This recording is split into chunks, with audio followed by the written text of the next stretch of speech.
Hey guys, this is V-Man from No Budget Productions, and doing this Constar commentary is Melbourne's Stormfront Part 2. So here we open up the credits for Stormfront Part 2.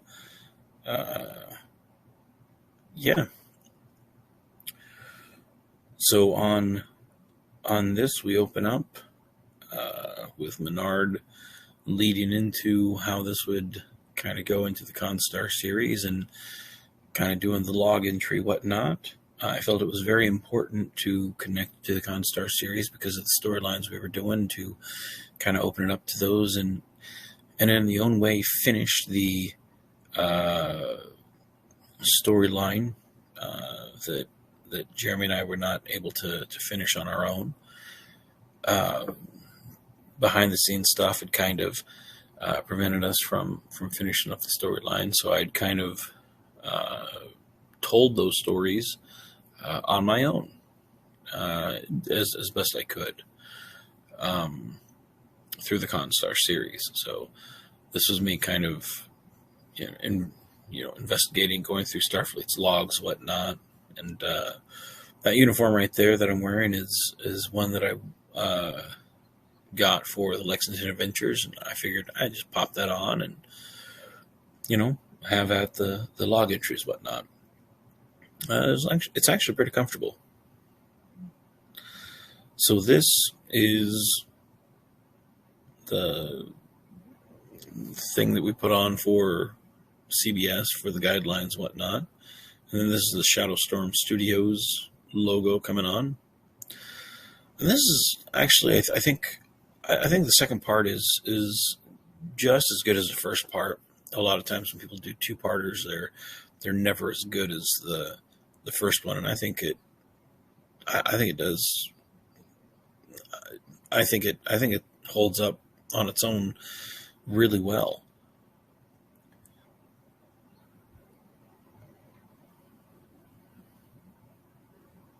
So that's kind of showing the Melbourne in action there. In fact, the evil torpedo or evil asteroid.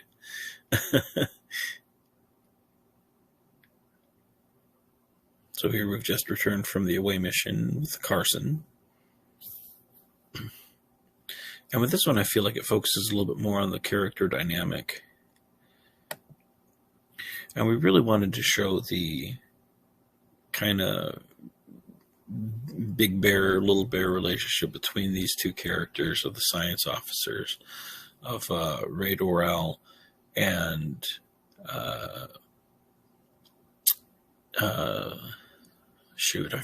I forgot. It's Sierra's niece in this scene. Wilma. That's right. That's her name. And I love the chemistry between these two. Larry is a wonderful actor, and he plays really well against Wilma,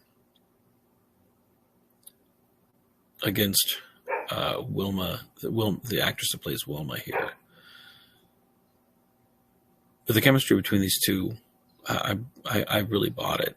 And then she walks up to her aunt there, and keeping in mind Carly, who plays the aunt, this is a warship, so her aunt, of course, isn't happy to see her there at all. It's one of those things where we really wanted there to be tension there. We wanted there to be, we wanted there to be, positive and negative things on this ship. Good character dynamic, and we felt that the tension, especially considering the fact that she just got back from seeing so much death on the Carson and then seeing her niece there, that's got to really mess with her. So she's not the happiest to see her there. And I felt the tension between these two characters really, really played out well. And of course he notices, considering that he, was really proud. I mean, she caught something that he would have missed, and then sees her get chewed out. So he comes over and talks about family. Of course, these two have worked together for a while, so they're used to each other a little bit. It's not necessarily their maiden voyage together, but they've worked together on this ship, so they know their strengths. But he's kind of the wise, the wise owl per se. He's the one to give sage advice, and I really wanted somebody wise on the crew that could talk to pretty much anybody and know exactly the right things to say. And that was what Lieutenant Durrell was the wise person. And even when he tells her, his words of wisdom, she doesn't have anything. She can't counter it.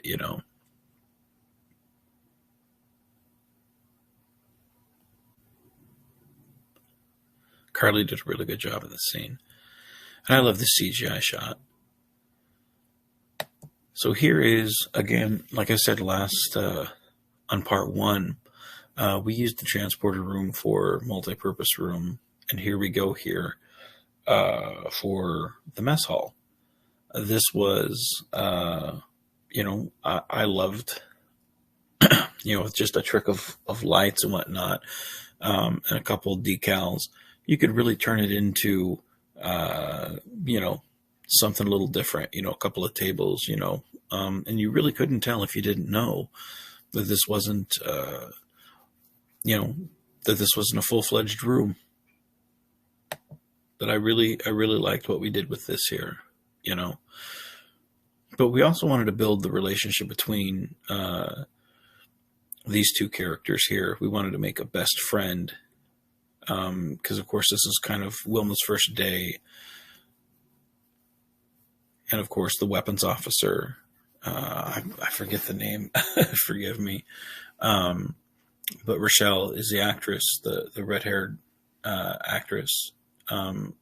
She's the experienced weapons officer. But she's been here a while, of course. But we wanted these two characters kind of build off each other, and you get that sense of friendship. And I really enjoyed these two characters, both in real life and the relationship.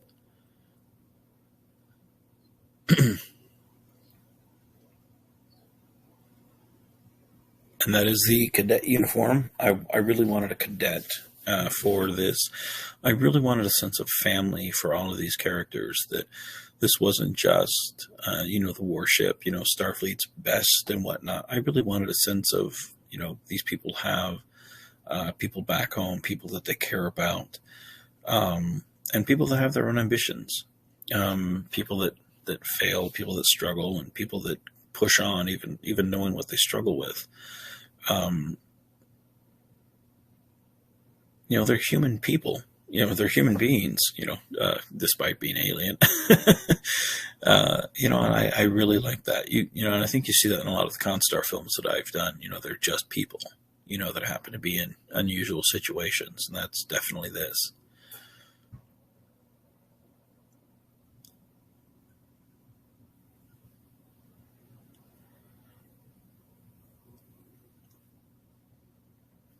And again, we're back in the transporter room, but redressed as the captain's quarters. And I love that I love how it looks. You just can't tell. And there's Martin Bennett in his first fan film role as Dr. Todd of the Republic.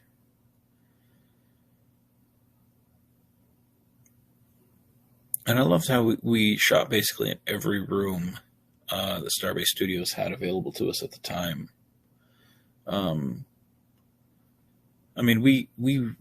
Jeremy and I literally, used every bit that we could of every room to get everything, at our disposal.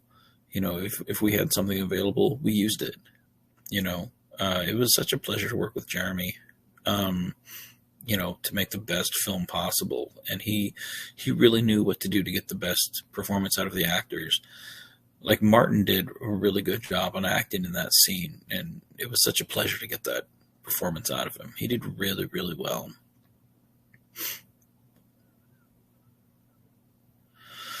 And this is the moment that we've all kind of been waiting for. The captain with the most powerful ship in the fleet.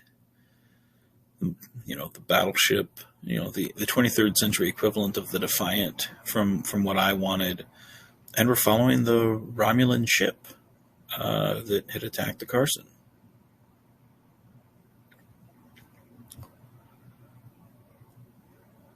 And this kind of puts Cooper to the test of, are you worthy of being the commanding officer? And as you can see by the look on her face, like, it's, should we be doing what we're doing?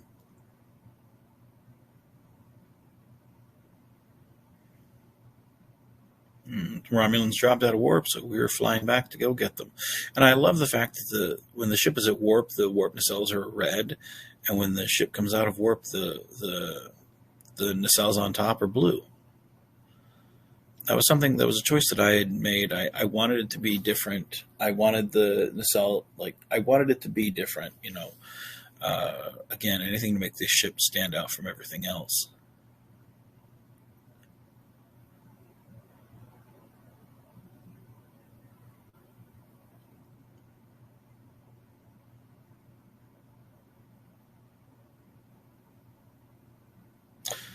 And again, I wanted the bird of I wanted the D7 to have the Romulan bird at the bottom. If I'd had my way, I would have made the ship green, but that's for another time, perhaps. But the whole point of this was to have the Federation ship be basically outgunned, outmatched. Like, we're not, the tensions rise up. Like, we're not as strong as we think we are. We're not as powerful as we think we are. And now all of a sudden the weapon coming in. And the same thing that took out the Carson takes out us.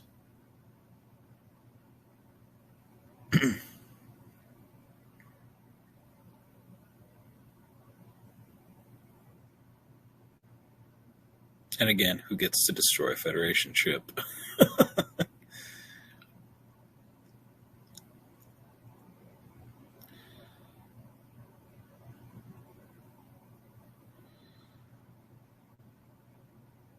I can't remember if it was actually that hot on set that Mech was so sweating, or if it was makeup. I know sometimes it could get pretty hot on set. Sometimes it could get pretty cold too, but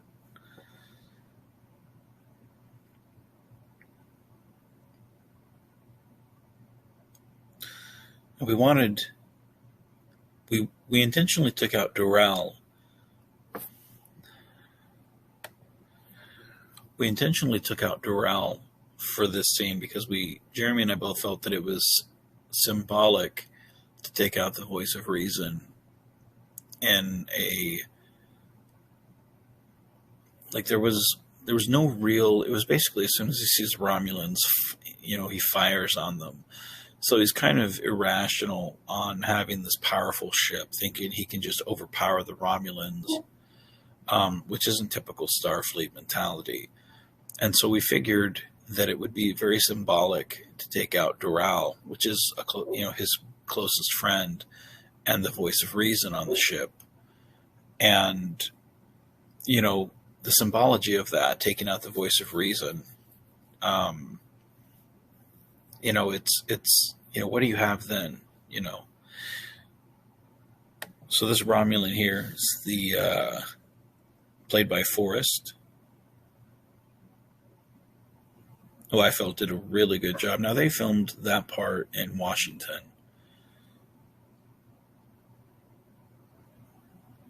And you would never know that they weren't on the same, that they weren't talking to each other there, because it's very eerie. Forrest did a wonderful job here. And he was on set with us while we were filming all of this.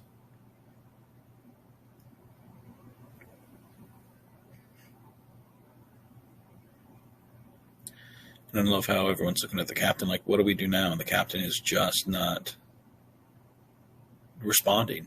He doesn't know what to do.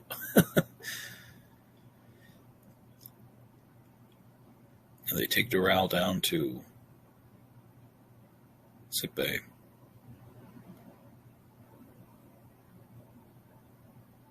The captain immediately leaves, realizing he's not really in command. And it's ironic putting Tate in command.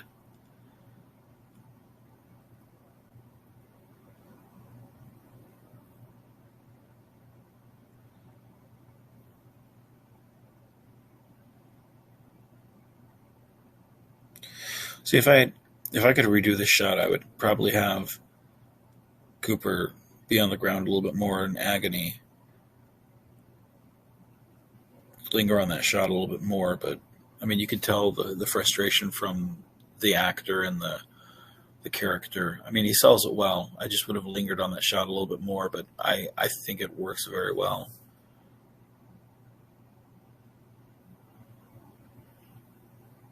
And again, I don't think a lot of the fan films go to the depth that this film does. I think it goes to a lot of emotional depth, and range with all the characters and so much. I mean, it packs a lot of punch for what they do.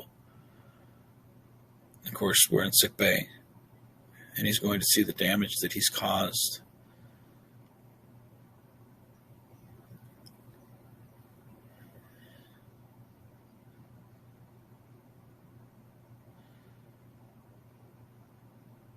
There's the doctor.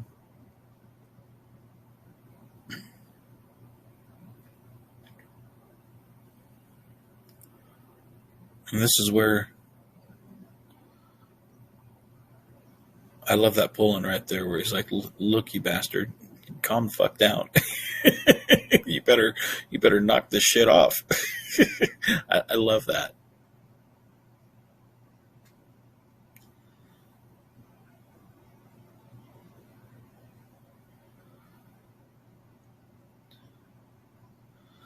I have so much respect for Larry. He really, he is one of my favorite people in fan films. There's Glenn Wolfe in the background in the blue jumpsuit there. And Nate Bright was in the yellow on the ground right there. He did the makeup for all this stuff. He's wonderful to hang out with on and off set. Like, he is so crafty.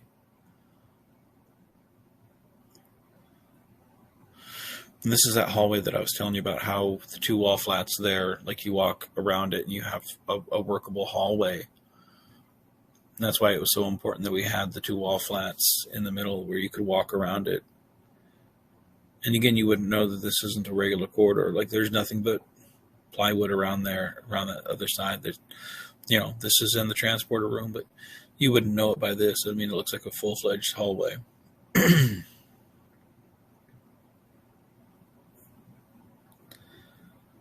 But I love this shot right here. Like, you can just see the carnage that's happened.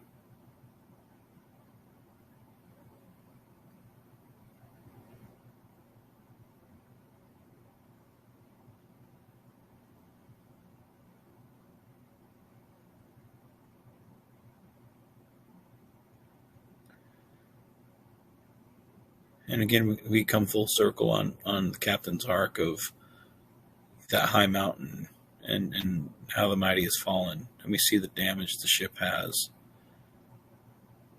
What the Romulans did to us, where, you weren't as powerful as you thought you were. It's a wonderful film. I mean, it stands on its own. And even if we were to, I mean, for all intents and purposes, we left, this is where we left it and ended, because of circumstances, it's a wonderful film that stands on its own. I'm very proud of the work that Jeremy and I both did on this. It was great to work with my friend. I hope you enjoyed it. And then here's the ending, where, they beam off the Carson, so it kind of flashes back a little bit. They beam off the Carson.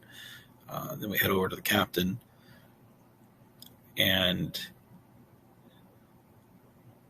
has a TMG or Voyager comm badge, and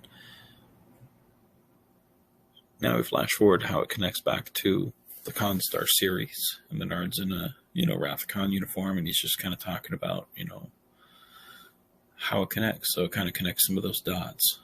So again, all in all, I think this is a film series that stands on its own and just wonderfully done. So by a bunch of wonderful people. They all have my respect, and yeah. So with that being said, everybody, thank you for joining me on this. Yeah. So if you haven't subscribed to the channel, subscribe to it. If you give the video a like, leave a comment. Let me know. Let me know what you think of the Melbourne films, and if you would have liked to have seen more.